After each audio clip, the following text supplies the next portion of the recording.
একটা মোষের দাম 23 কোটি টাকা। কালো রঙের এই মহিষটির নাম আনমোল। হরিয়ানার এক ডেয়ারি মালিকের কাছে মানুষ হয় 1,500 কেজি ওজনের তাগড়াই এই মোষটি। শুধু এর দাম নয়, আনমোলের প্রতিদিনের খাবার মেনু শুনলেও আপনার চোখ কপালে উঠবে। এই বহুমূল্য মোষটির প্রতিদিনের ডায়েটে থাকে 250 গ্রাম আমন্ড, 4 কেজি বেদানা, 30টি কলা এবং 20টি ডিম। এছাড়াও তাকে খাওয়ানো হয় সোয়াবিন, ভুট্টা, দেশি ঘি এবং অন্যান্য পশু খাদ্য। সব মিলিয়ে আনমোলের একদিনের খাওয়ার খরচ দাঁড়ায় প্রায় 1,500 টাকা। আনমোলের ত্বকের জেল্লা ধরে রাখতেও তার মালিক কম কসরত করেন না।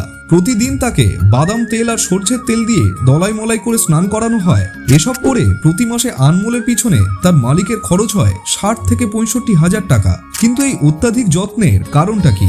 আনমোলের সমস্ত রহস্য লুকিয়ে আছে আনমোলের বীর্যে, যেটা বিক্রি করে আনমোলের মালিকের মাসিক আয় 4 থেকে 5 লক্ষ টাকা।